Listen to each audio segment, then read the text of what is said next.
안녕하십니까. 한국방송통신대학교 프라임 칼리지의 오종남입니다. 한국방송통신대학교는 학력이 지나치게 중시되는 학력 중심 사회의 편견을 딛고 능력으로 실력으로 승부하는 능력 중심 사회를 만들고자 용기를 가지고 살아온 대한민국의 명장 기능 한국인 네 분을 모시고 세상을 만드는 용기, 대한민국 명장을 만나다라는 프로그램을 시리즈로 진행하고 있습니다. 여러분 가운데 많은 분들은 미국의 국민 시인이라고 불리우는 로버트 프로스트의 가지 않은 길이라고 하는 시를 들어보셨을 것입니다. 숲속에서 두 갈래 길이 있습니다. 어느 길을 택할까 망설인 끝에 한 길을 택하고 한 길을 포기할 수밖에 없습니다. 오늘 모시고자 하는 원용기 명장은 인생의 갈림길에서 기술인이 되겠다고 하는 길을 택해서 이제까지 살아오신 분입니다. 원용기 명장은 어린 나이에 최연소로 나이 들어서 얻기도 힘들다는 명장 칭호를 받은 분입니다. 오늘은 원용기 명장을 모시고 세상을 만드는 용기, 대한민국 명장을 만나다 네 번째 프로그램을 진행하고자 합니다. 진행에 앞서서 먼저 원용기 명장에 대한 비디오를 보시고 그리고 원용기 명장의 짧은 강연을 들은 다음에 대담으로 진행하도록 하겠습니다.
제가 초등학교 들어가기 바로 전에 저희 어머님이 돌아가셨어요. 그리고 고등학교 2학년 때 저희 아버지까지 돌아가셨거든요. 그러다 보니까 가정 형편이 굉장히 어려웠고요. 소장농을 하고 있었기 때문에 더더욱이나 먹고 사는 데 굉장히 힘들었던 것 같습니다. 중학교, 고등학교를 다니는 동안에도 사실은 공부하고는 담을 쌓고 살았습니다.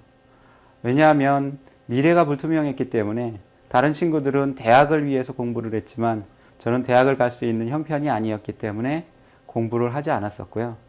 그런데 중간중간마다 저한테는 은사님들에 대한 복이 좀 있었던 것 같습니다. 고3 담임 선생님께서 저한테 기술을 배우면 어떻겠느냐라는 추천을 해주셨어요. 그래서 기술을 배우면 먹고는 산다라는 말씀을 해주셔서 제가 한국 폴리텍 대학이라는 대학을 가게 되면서 기술 쪽과 이제 인연을 맺게 됐습니다.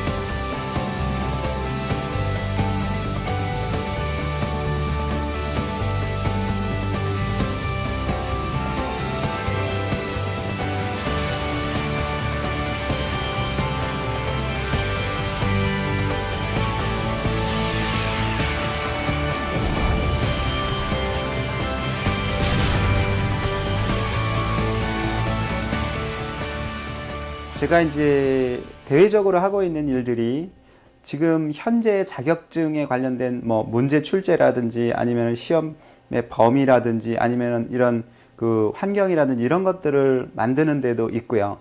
또 하나는 그 산업체하고 학교하고의 갭을 줄이는 그런 역할도 지금 하고 있습니다. 그래서 우리 친구들이 지금까지의 그 교육은 학교 따로, 그 다음에 산업 현장 따로였어요. 근데 이제 제가 그 친구들한테 집중해서 가르치는 것은 현장의 목소리, 현장의 교육을 직접 그 친구들한테 교육을 시키고 그 친구들이 현장의 목소리를 들을 수 있도록 해주는데 많은 집중을 하고 있습니다.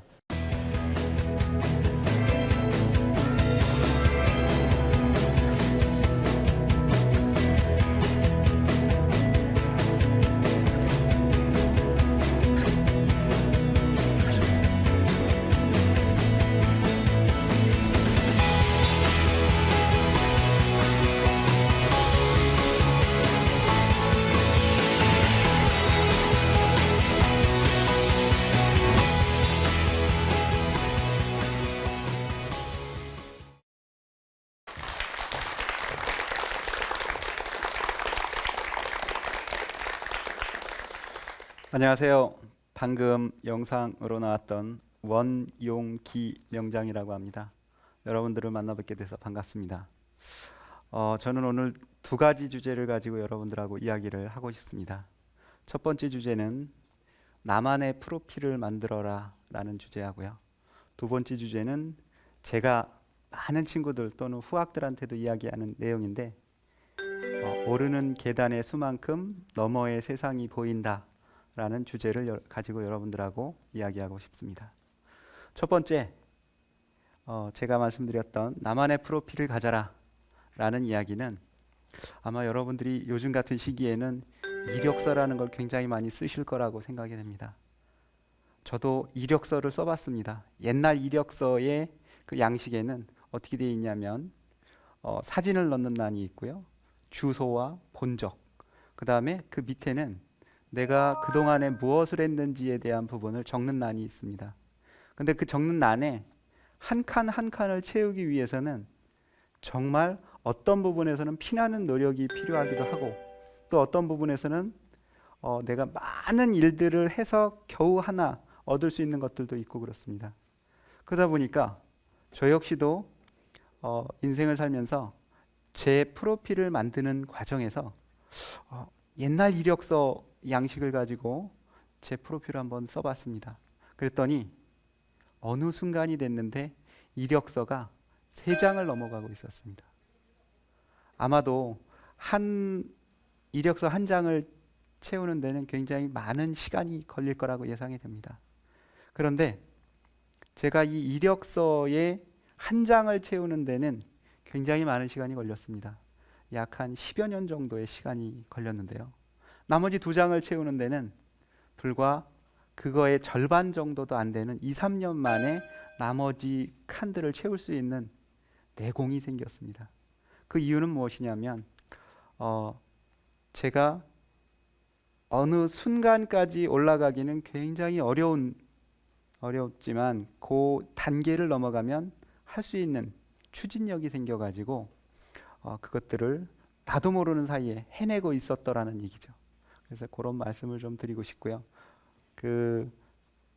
제 어린 시절을 이야기하면 참 이해하기 어려운 것들도 좀 있습니다. 저는 상업계 고등학교를 나왔습니다.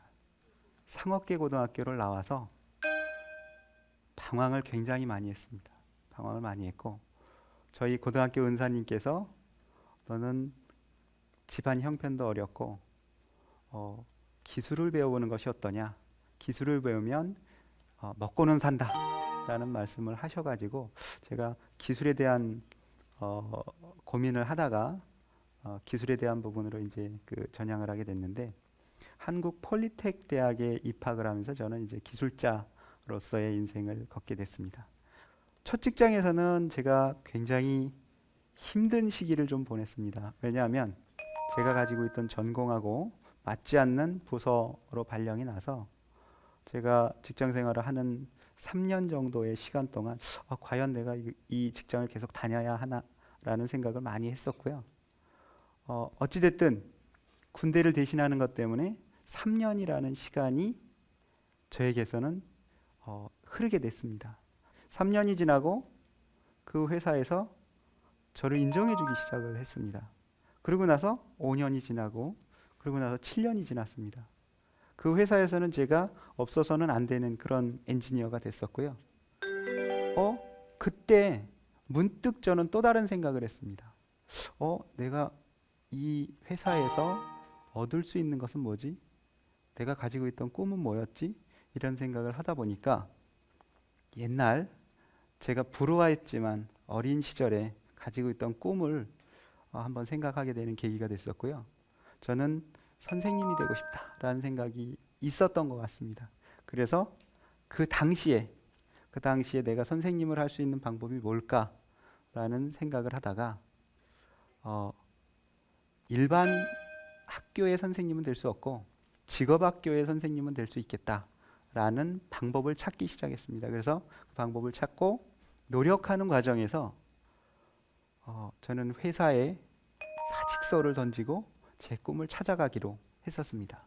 근데 제가 그 회사를 7년 정도를 다닐 때였습니다. 그러다 보니까 회사에서는 저에 대한 배려를 해주기 시작했습니다. 그래서 제가 직업학교 교사 면허 3급을 따라가는데 회사에서는 한 달 동안의 휴가를 줬고요.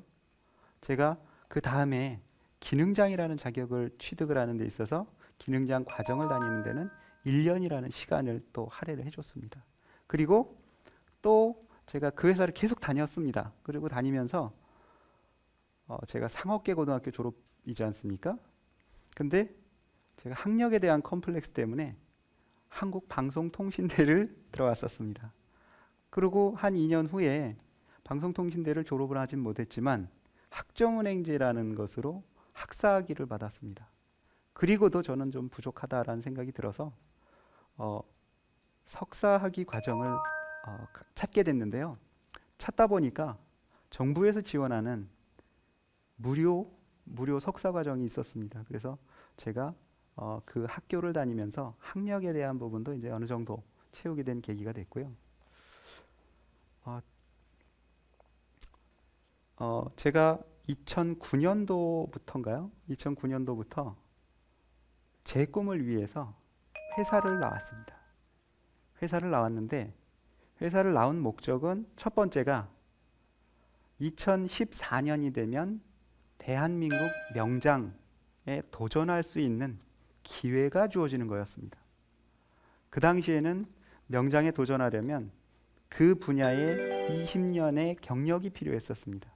그래서 그 경력이 차는 해가 2014년이었기 때문에 제가 회사를 나오면서 2009년에 나와 회사를 창업을 하면서 내가 만든 회사가 5년 정도면 자리를 잡을 수 있겠다. 그리고 5년 후에는 내가 명장에 도전을 해야 되겠다라는 생각으로 나와서 창업을 했고요. 근데 아이러니하게도 명장이라는 제도가 바뀌어서 굉장히 운이 좋게도 2011년에 처음 도전할 수 있는 기회가 생겼습니다. 그래서 제가 과감하게 도전을 한번 해봤습니다. 도전을 해봤는데 다른 분들이 이야기할 때는 7전8기에 되신 분들도 많으신데 저는 단 한 번에 명장이라는 데 선정이 됐습니다. 그래서 제가 굉장히 운이 좋구나 라는 생각을 하고 있습니다. 근데 그 전까지는 그렇지 않았고요. 명장이 되면서 제가 제 나름대로의 그 살아온 것들을 정리해 보니 이런 거였습니다. 아까도 말씀을 드렸지만 여러분들이 높은 계단이 있으면 그 계단을 한번 올라가 보신 적이 있나요? 올라갈 때 무슨 생각을 하면서 올라가세요? 계단 너머에는 여러분들이 생각하고 있는 세상이 있을 수도 있고 없을 수도 있습니다. 근데 그 계단의 맨 밑에서는 계단의 너머의 세상은 보이지 않습니다.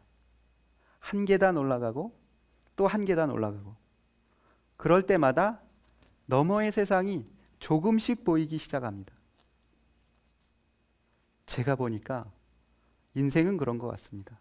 한 계단 올라가고 또 한 계단 올라가고, 저는 다리가 짧아서 계단을 3개씩은 못 올라가는 것 같습니다. 인생이 한꺼번에 많은 것을 할 수 없듯이 제가 올라온 계단이 한 번에 많은 것들을 하지는 못했습니다. 한 계단 올라올 때마다 너머의 세상이 조금씩 보였고, 그 다음에 그 세상을 보면서 저는 또 다른 희망을 찾고 또 다른 힘을 얻어서 지금까지도 살고 있는 것 같습니다. 여러분들도 여러분들의 미래 또는 여러분들이 생각하고 있는 꿈과 희망이 있다 그러면 한 계단 시작하는 것이 가장 중요하다고 봅니다. 감사합니다.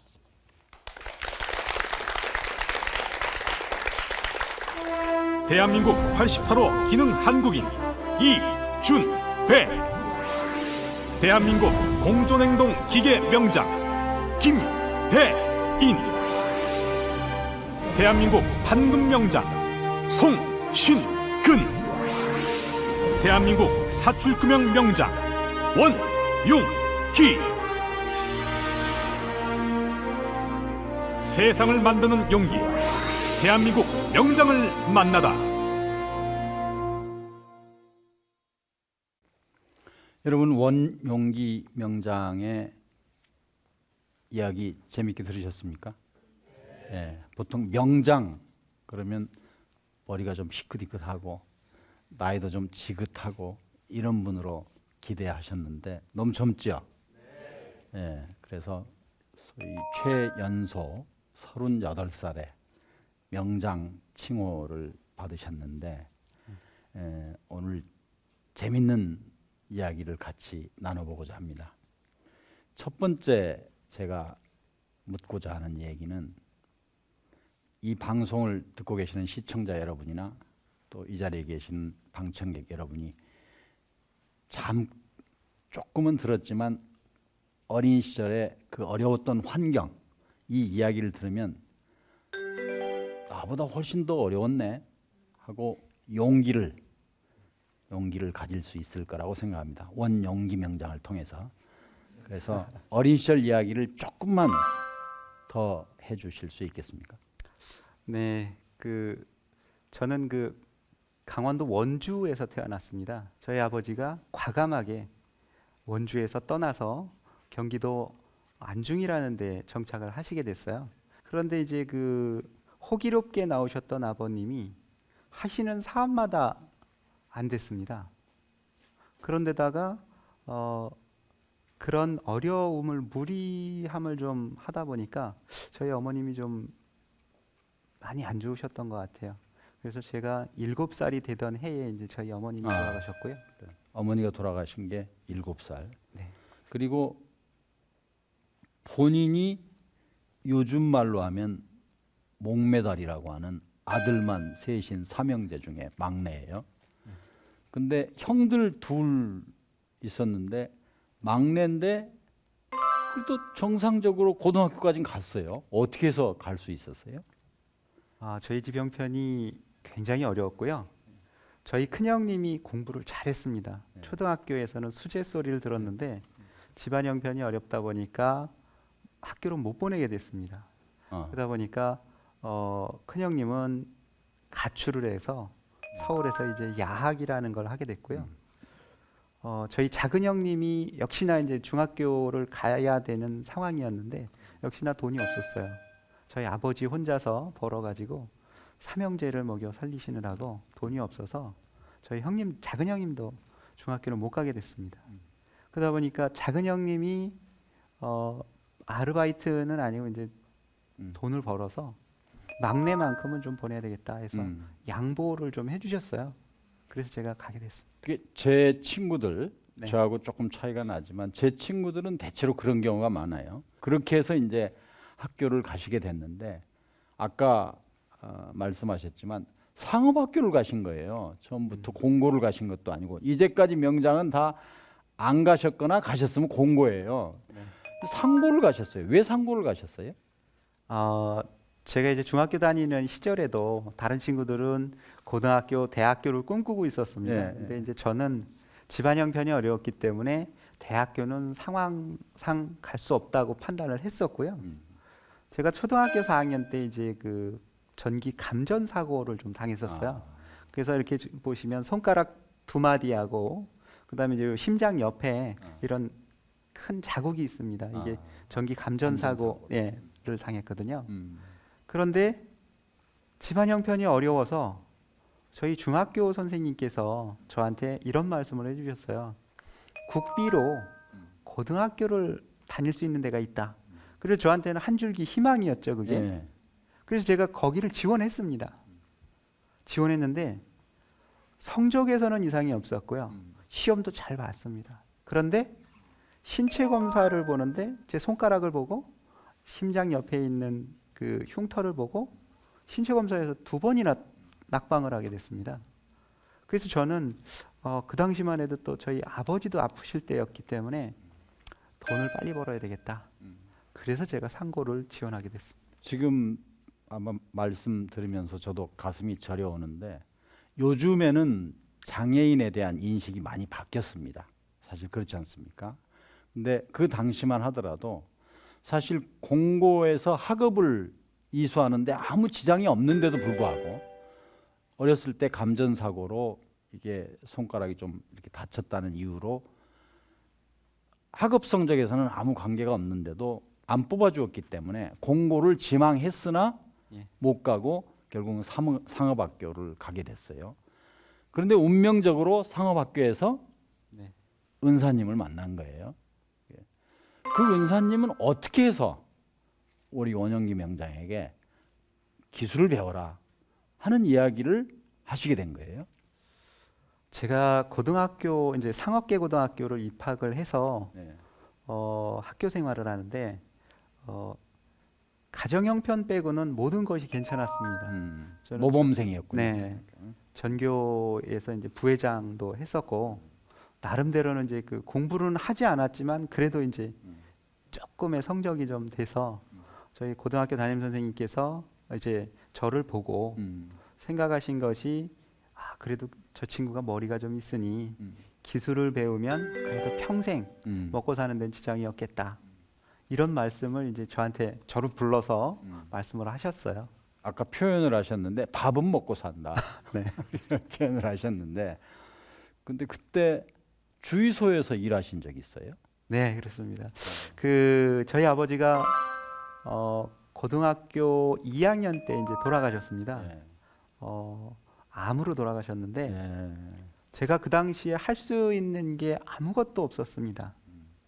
경제적으로 이렇게 힘이 될 만한 처지가 아니었기 때문에 저희 그때도 이제 저를 아는 선생님께서 제가 이제 그런 상황이 된 걸 알고 주유소에 이제 취업 알선을 해주셨군요. 취업을 시켜주신 거예요. 그래서 제가 고등학교를 낮에는 이제 학교를 가고 학교에서 끝나고 이제 5시 정도 되면 그때부터 이제 10시까지 주유소에서. 네, 주유소에서 먹고 자고 네. 학교 다니고 이렇게 해서 그런 고등학교 생활을 마쳤습니다.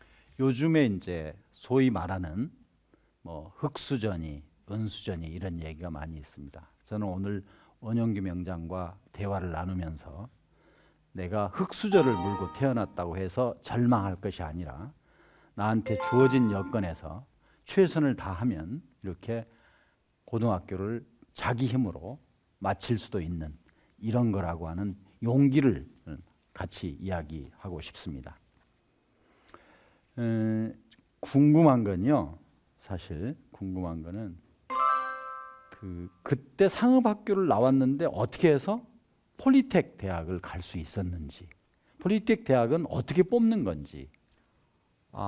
폴리텍 대학은 그 기술을 가르치는 학교였고요. 네. 그 당시에도 학비가 없었습니다. 저 다닐 때도. 그런데 대신 이제 성적이 우수한 친구들을 뽑았습니다. 제가 갔던 한국 폴리텍 대학교도 자동차 기술을 배우는데 경쟁률이 30대 1 정도 됐었고요. 제가 들어갔던 캐드캠과도 8대 1 정도의 경쟁률이 있었습니다. 근데 이제 제가 굉장히 운이 좋다라고 말씀을 드렸던 것이 저는 사실 그 폴리텍 대학을 가면서 그 기술 캐드캠이라는 기술이 최신 기술인지도 몰랐고 음. 그냥 저희 은사님께서 가서 한번 배워봐라. 음. 시험에 붙을지도 모르고 떨어질지도 모른다. 예. 라는 말씀을 하셔서 일단 가게 됐습니다. 그 지금 원용기 명장의 명장 호칭이 혹시 뭔지 아까 보셨어요? 사출금영이라는 거예요. 아마 아는 분도 계시겠지만 익숙하지 않을 거예요. 사출금영이라는 게 무슨 뜻이에요? 우선 그걸 좀 설명을 해둬야 될 것 같아요. 아, 네. 먼저 사출금영을 이야기하기 전에 이제 금영이라는 거를 금영을 먼저. 금영을 먼저 말씀을 드려야 될 것 같은데 붕어빵 좋아하시죠? 붕어빵을 찍어내는 틀이 있습니다. 예. 아주머니들이 이렇게 예. 그 붕어빵 모양이 굳어지면 그걸 꺼내죠. 그래가지고 이 밀가루 반죽을 해가지고 네, 여기다 넣고 구워서 구워서 예. 네, 그러면은 이제 찍어내면 찍어내면 이제 빵이 되는 거예요. 빵이 되죠. 예. 근데 이게 붕어빵이 한 개 만들려고 그 틀을 만들지는 않지 않습니까? 예. 그런 것처럼 금형은 대량 생산을 하는데 필요한 툴이에요. 예. 근데 이제 사출금형은 우리 여러분들이 지금 쓰고 있는 것 중에 플라스틱으로 되어 있는 게 예. 거의 대부분일 겁니다. 예. 요새는 네, 그 플라스틱을 녹여서 틀 안에 넣어서 그걸 뽑아내면 이제 그게 사출금형이라는 것이 됩니다. 네. 요즘에 그 제 개인적으로는 제 후배가 되지만 지금 고용노동부 장관하는 이기권 장관이 하고 다니는 이 구호가 있습니다. 일취월장이라고 혹시 들어보셨어요? 무슨 뜻인지 아세요? 예. 나날이 나아지는 거, 일은 날이고 월은 달이니까 그런 뜻이 아니고 일찍 취직해서 월급 받아 장가 가자. 일취월장. 일찍 취직하셨어요. 네. 그래서 월급도 일찍 받았어요. 네. 장가도 일찍 갔어요. 네, 맞습니다.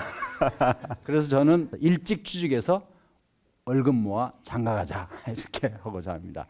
그래서 일찍 취직했을 때 뭐 상대적으로 어린 나이에 직장 생활은 어떠셨어요?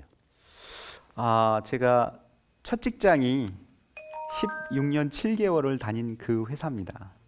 그런데 저한테 이제 그 첫 직장은 두 가지 의미가 있는데 처음에 이제 직장을 들어갔을 때는 설계 파트로 들어갔어요.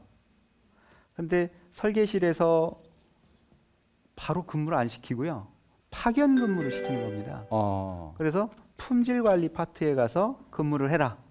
그래서 제가 품질 관리 파트로 갔습니다. 네. 가서 3년이 지났는데 저를 부르질 않네요. 그래요. 예. 품질 관리 쪽에 놔두고. 네네, 품질 관리 쪽에 놔두고 3년이 지났는데 부르질 않더라고요. 네. 그 이제 나중에 팀장들끼리 서로 이야기를 해서 이 친구는 그냥 품질에서 쓰자 이렇게 얘기가 된 겁니다. 예. 근데 저한테는 품질 관리라는 그 파트가 적성에 정말 맞지 않았습니다. 예. 그래서 굉장히- 그래서 3년을 네. 품질 관리 부서에서 근무를 하실 수밖에 없었어요. 품질 관리 부서의 장하고 네. 실제로 설계하는 장하고 서로 해가지고 원영기는 그냥 품질 관리에 놔두자 그렇습니다. 이렇게 합의를 한 거예요. 어떻게 해서 근데 옮기게 됐어요? 제가 그때 고민을 했습니다. 고민을 많이 해서 3년이 이제 계약 기간 3년이 지났으니 예.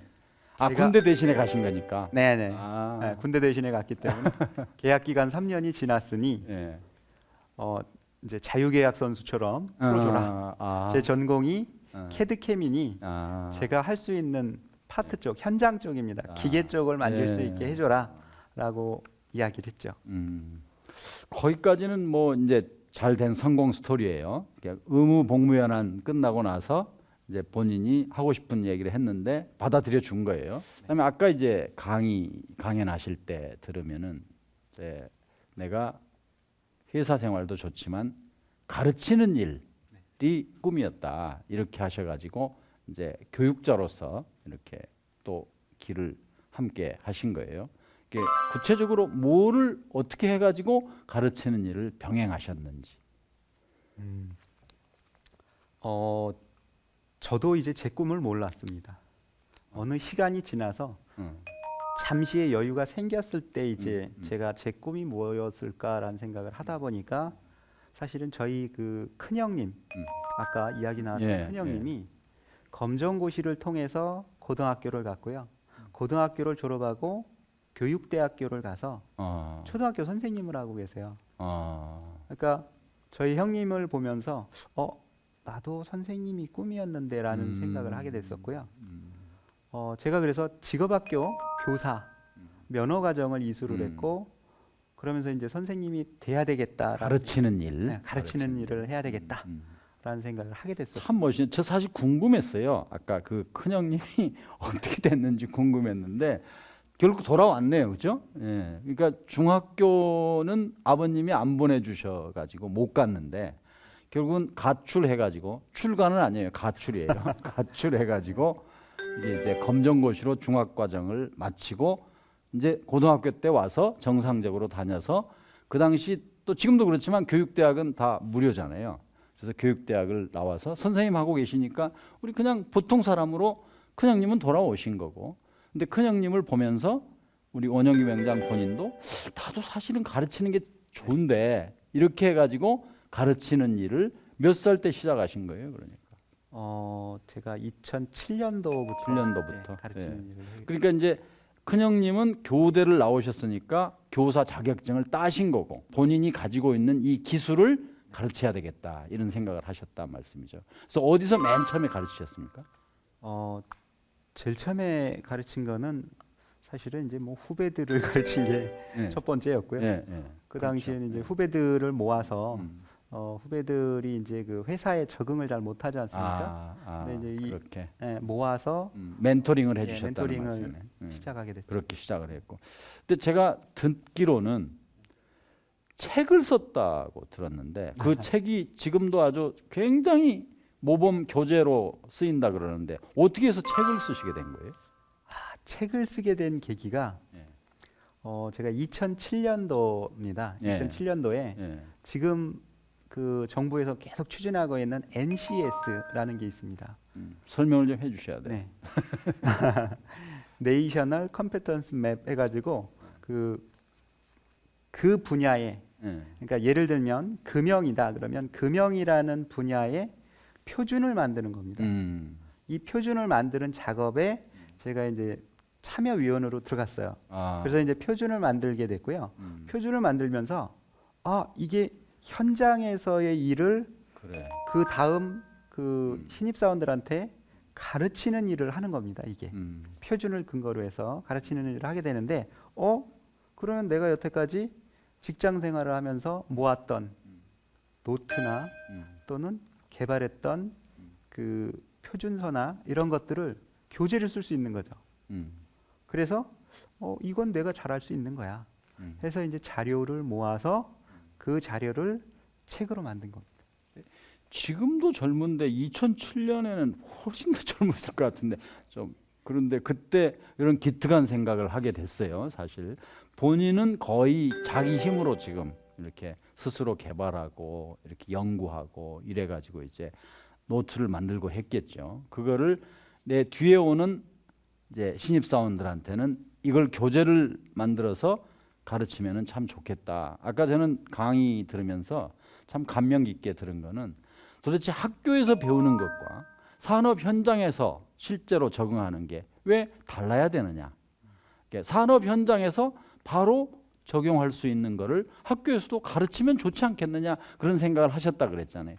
참 저도 공감을 많이 합니다. 저도 대학에서 가르치지만 지금 말씀하신 대로 도대체 왜 학교 따로 현장 따로이냐 이제 그런 생각을 하는데 일찍이 정말 젊다고 하기에도 좀 너무 어린 나이에 그런 기특한 생각을 하셨다는 게 이제 그다음에 창업을 하셨어요. 창업은 요즘의 유행이에요. 그렇죠?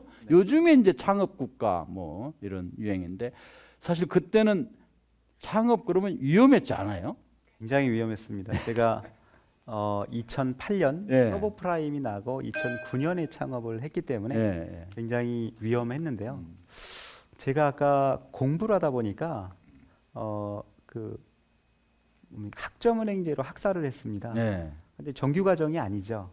근데 이제 대학원을 고민을 하고 있을 때 정부에서 지원하는 전액 국비 과정 중에 창업학이라는 학위를 가르치는 학교가 생겼습니다. 예.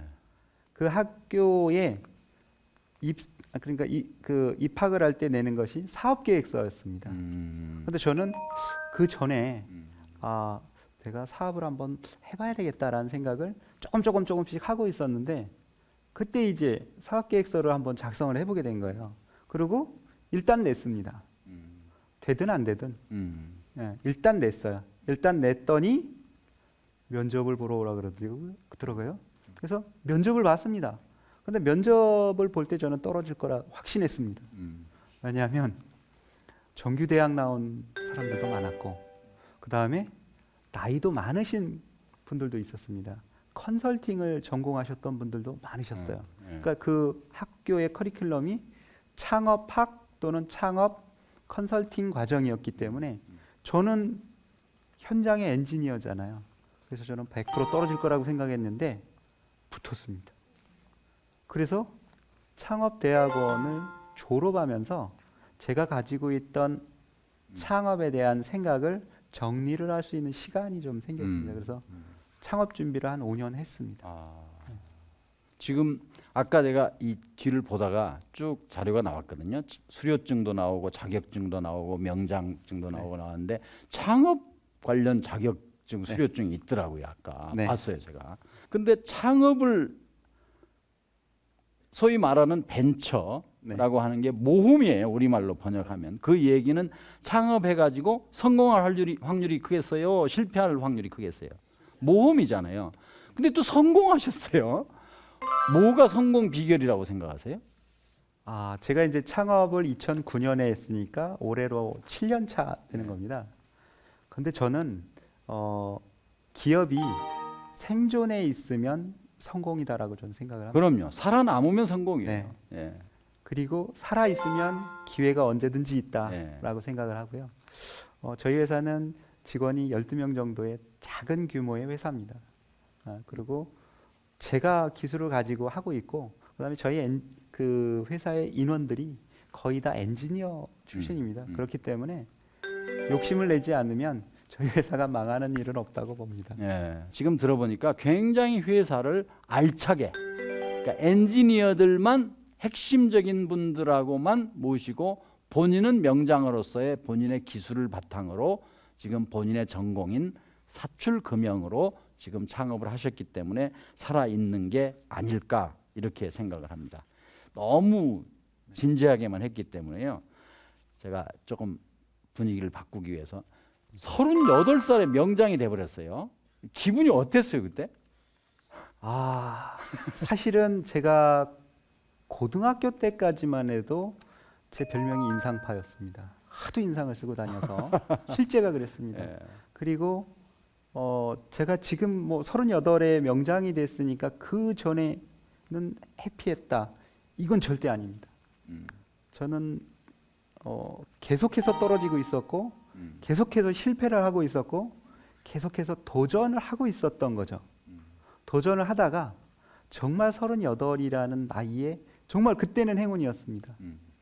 명장이라는 전화를 제가 받았어요. 최종 선정이 되셨습니다라고 합격 통지. 합격 통지를 전화로 받았습니다. 그 저는 거짓말인 줄 알았어요.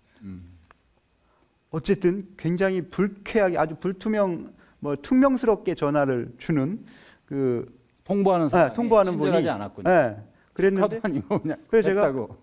반신반의해서 그래요? 감사합니다 하고 그냥 끊었어요. 끊고 나서 한참을 찾아봤죠. 붙었다는데 어디 나온 거야?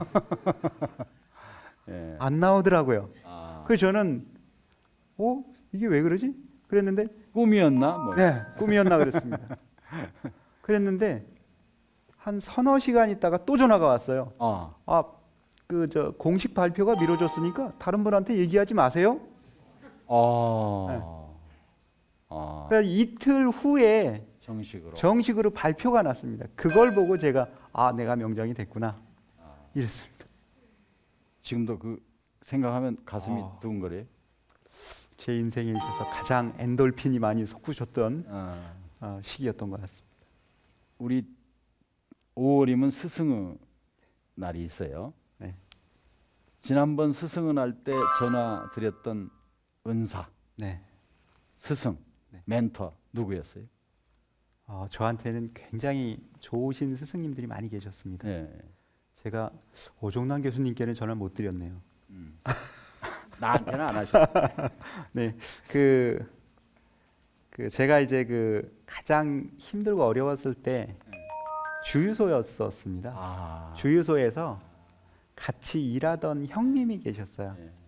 같이 일하던 형님이 음. 그분이 제가 폴리텍을 다니는 동안에도 돈이 없는 걸 알고 우편환이라 그럽니다. 우체국에 가면 예, 이렇게 예. 돈으로 붙여줄 수 있는 거 그거를 5만 원씩 붙여주시고 계셨어요. 매달. 예. 그래서 제가 그 돈으로 밥값을 냈습니다. 예. 그분한테 제가 항상 평생 잊지 못할. 평생 잊지 못하겠습니다. 제가 이 대목에서 좀 방청석에 계신 분 시청자 여러분께 사실 행복에 이르는 방법 중에 하나예요. 아침에 일어나서 내가 지금 감사할 사람이 누군가를 적으면 행복하겠어요, 불행하겠어요? 예. 내가 지금 못 가진 게 뭔가 적으면 행복하겠어요, 불행하겠어요? 간단하죠? 예, 똑같은 거예요. 그렇다고 내가 가진 게 바뀌는 것도 아니에요. 근데 지금 온영기 명장이 나의 오늘이 있기까지 나한테 진정으로 도움을 주었던 분은 누굴까 하고 주유소에 있을 때 우편환이 뭔지 모르실 거예요. 하여튼 옛날에는 그렇게 돈 붙였어요. 우체국에 가서 그분을 생각했다는 건 정말 행복의 비결을 아시는 거예요. 그래서 제가 감사하는 마음을 가지면 나의 오늘이 있기까지 누구 덕인가를 생각하면 저도 스승은할 저의 은사님한테 감사하다고 선생님 덕분에 제가 오늘이 있다고 그날 전화 받으시는 선생님 행복하시겠지만 전화하는 저는 더 행복한 거예요, 사실은. 그런 얘기를 꼭 하고 싶습니다.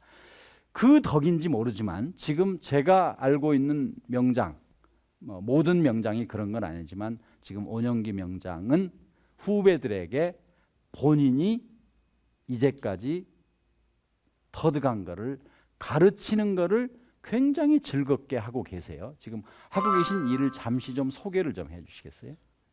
제가 이제 몇 가지 일을 하고 있는데요. 후배들을 가르치는 거는 두 가지가 있습니다. 하나는 진로 지도를 하는데 참여를 하고 있고요. 예. 그 진로 지도는 중학생들이 이제 가장 대상이 많고요. 예. 그 중학생들이 미래에 이제 자기 꿈을 찾기 위해서 엔지니어로서 이렇게 성공한 사례가 있다라는 것을 이제 저를 통해서 이렇게 보여주는 그런 강의 또는 이런 교육을 하고 있고요. 또 하나는 기술 전수 교육이라 그럽니다. 우리 기술을 가르쳐. 기술을 제가 가지고 있는 기술을 우리 후학들 중에서는 뭐 기능 올림픽을 준비하고 있는 친구들이라든지 이런 친구들이 있습니다. 그 친구들을 기술을 전수해주는 교육을 하고 있습니다. 그러니까 한쪽으로는 진로 지도라고 하는 멘토링을 해주시는 일이고 한쪽으로는 본인이 지금 명장으로서의 기술을 전수해주는 일을 하고 계신다 이런 얘기죠. 창업하고자 하는 사람이 혹시 와서 자문 구하는 경우는 없습니까? 많습니다. 많아요. 예, 제가 창업 대학원을 나오고 사실은 2007년도부터 2013년도까지 창업 컨설턴트 역할을 했었습니다. 제 회사를 운영하면서도 저도 배워야 되니까 다른 분들이 이렇게 창업을 하는 데 있어서 그 멘토 역할도 하고 컨설팅도 했었고 그렇습니다. 근데 창업을 격려하는 쪽이 많았어요? 아니면 너는 창업 안 하고 월급쟁이 하는 게 낫겠다가 더 많았어요? 후자가 많았습니다. 후자가 많았어요. 예, 이게 굉장히 중요한 얘기예요, 사실. 이게 지금 시청자 여러분 가운데 온영기 명장, 야 그렇게 뭐 서프라임 이후에 창업에서도 지금 잘하고 있는데 하고서 다 용기 갖고 다 원용기이기 때문에 성공하셨는지 몰라요. 그래서 제가 지금 미리 쐐기 박으려고 여쭤본 거예요. 모두가 다 성공할 수 있는 건 아니에요, 창업이. 그렇지만 또 창업에 적성이 맞는 분, 또 그런 분은 창업하시는 게 좋지만 야, 이 프로그램 보니까 나도 창업하면 되겠다 이런 건 아니에요. 우리 둘이만 이야기하면 좀 재미가 없어서 우리 제작팀들이 미리 가서 회사에 가서 따온 게 있어요. 이거 좀 같이 보겠습니다. 이곳은 사출 금융 명장 원용기 대표가 이끌고 있는 회사 비젠몰드. 2008년 설립된 이 회사는 금속을 깎아 제품을 찍어내는 틀을 만드는 금형을 전문으로 하는 업체다. 이 금형 분야는 제조업의 승부처라고 불릴 만큼 중요한 산업이면서도 고도의 정밀성과 숙련도가 요구된다. 대한민국 최연소 명장 원용기 대표의 땀과 열정이 담겨 있는 비젠몰드. 원용기 대표는 이 회사에서 일, 학습 병행제를 통해 청년들에게 꿈과 희망을 주고 있다. 대한민국의 최연소 명장 비젠몰드의 직원들을 만나봤다. 저희 사장님은 최연소 명장님이신데요. 최연소 명장님이 되려면 어떻게 해야 되는지, 얼마나 노력해야 되는지 알고 싶습니다. 老板，您平常非常非常忙，但是在你休息的时候，你都去做些什么呢？ 우선 지금 뭐 들으셨으니까 본인이 답하시면 돼. 최연소 명장이 되려면 어떻게 하면 되냐? 이런 어려운 질문을 어떻게 답을 할지. 제가 사실은 명장이 되겠다고 처음부터 준비한 건 아니었고요. 제가 있는 자리에서 그 자리에서 최고가 되겠다는 생각은 했었습니다. 첫 직장에 들어갔을 때도 여기 있는 사람들 중에서는 나보다 나은 사람은 없어야 되겠다. 그래서 그 자리에서 노력을 좀 했었고요. 그 다음에 사실 철이 든 거는 직장 생활을 하고 나서 한 7년 정도 시간이 지난 다음이었습니다. 그때 제가 내가 뭘 해야지? 라는 생각을 처음 하게 됐고요. 그게 정말로 인생의 터닝 포인트 역할을 한 것 같습니다.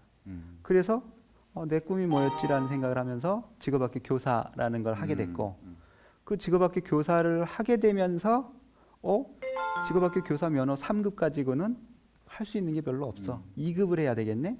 2급을 하려면 뭘 해야지? 기능장을 따야 되네. 기능장을 따고 나니까 또 뭐가 해야 되지? 기능장을 따고 나니까 기술지도사 시험에 이론이 면제네. 이렇게 한 계단 한 계단 하나하나를 이제 얻게 된 거죠.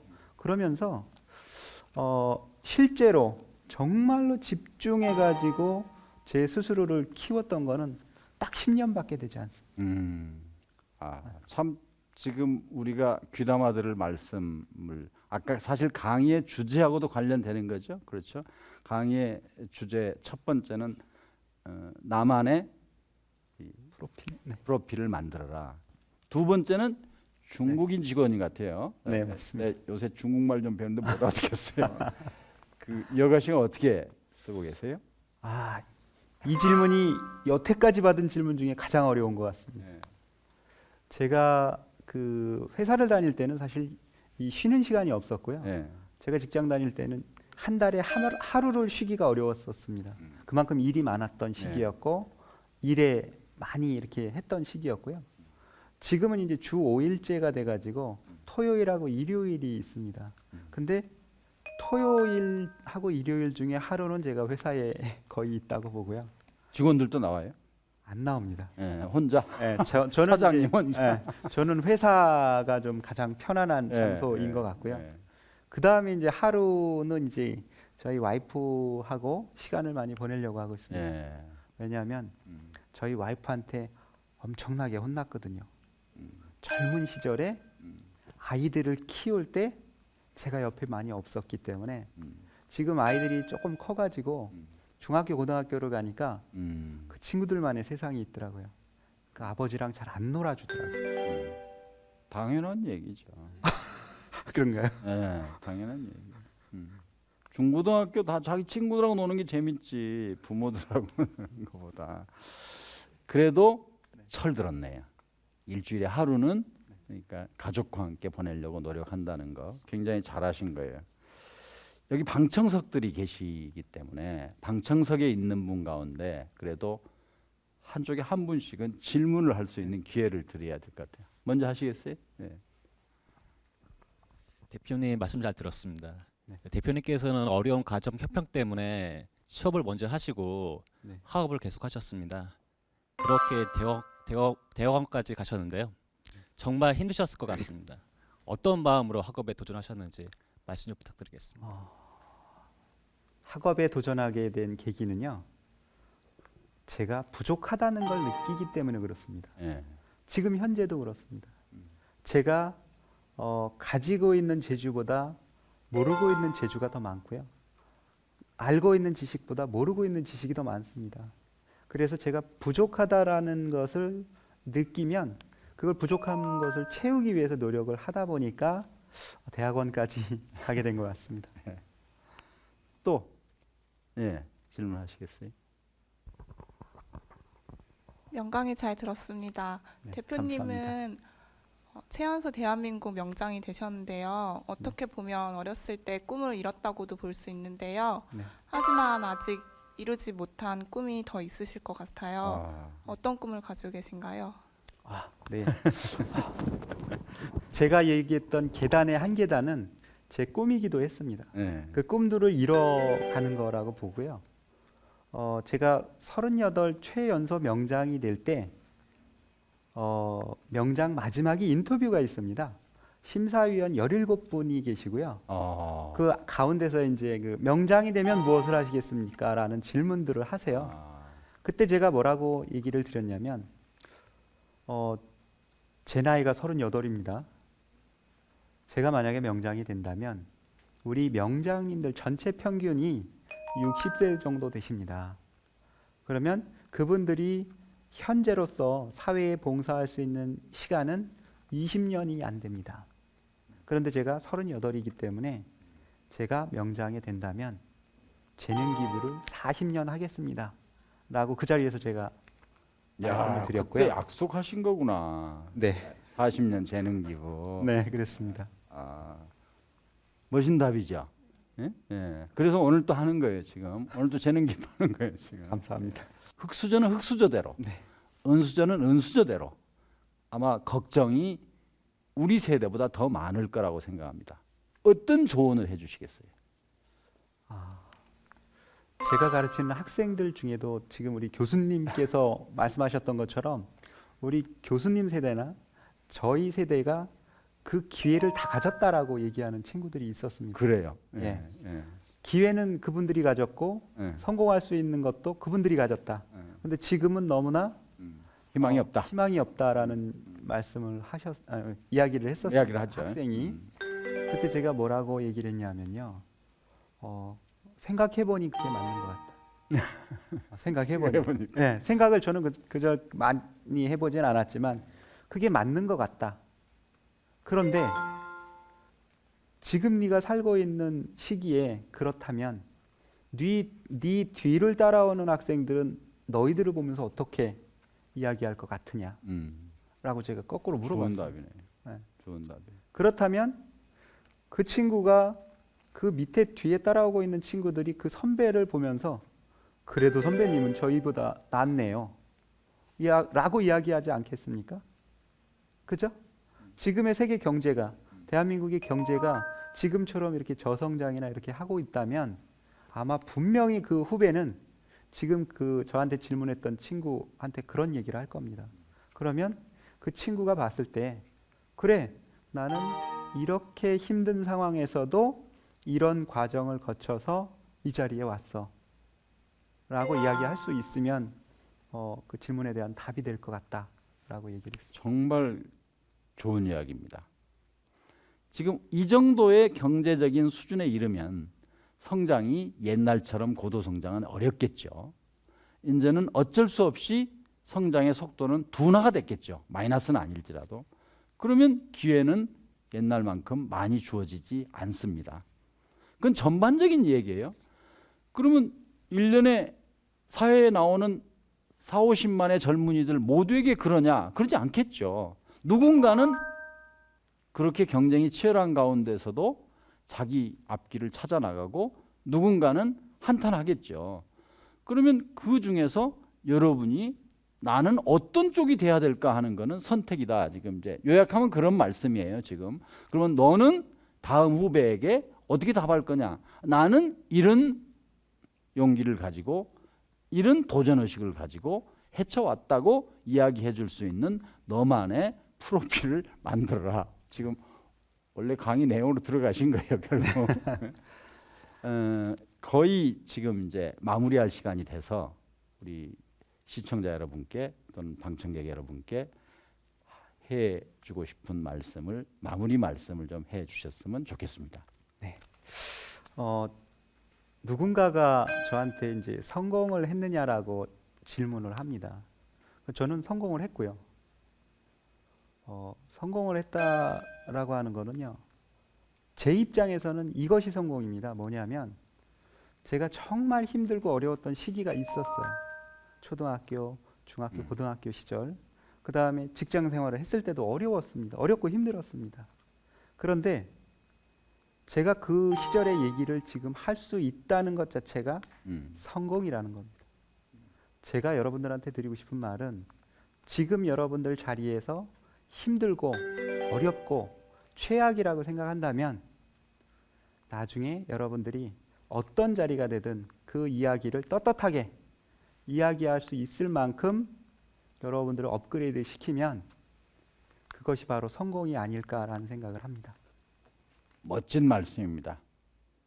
자기가 어려웠던 시절을 주저하지 않고 나는 이렇게 어려운 역경을 도전의식을 가지고 헤쳐왔다고 이야기할 수 있다면 그는 지금이 그 어려웠던 때보다 나았다고 하는 것을 증명해 주는 거겠죠. 그런 말씀입니다. 세상을 살다 보면 절망적일 때도 있고 배신당할 때도 있습니다. 오늘 우리 원영기 명장에게 배운 멋진 말은 기술은 땀을 배신하지 않는다. 얼마나 멋진 말입니까? 여기를 기술이라는 말을 어느 걸로 바꿔도 실력은 노력을 배신하지 않는다. 자기가 노력한 만큼의 결과를 보게 돼 있는 거다. 비록 운이 없어서 실패하는 경우가 있을지라도 내가 노력을 한 만큼의 대가는 언젠가는 이루어진다고 이야기할 수 있습니다. 이제까지 세상을 만드는 용기 대한민국 명장을 만나다. 네 분의 기능 한국인 명장 이렇게 모시고 이야기를 나눠봤습니다. 마무리하는 다음번에는 네 분을 한 자리에 모시고 제가 전체를 종합하는 그런 프로그램으로 마무리하고자 합니다. 이제까지 시청해 주신 시청자 여러분 그리고 방청객 여러분 감사합니다. 다음번 시간에 다시 뵙겠습니다. 고맙습니다.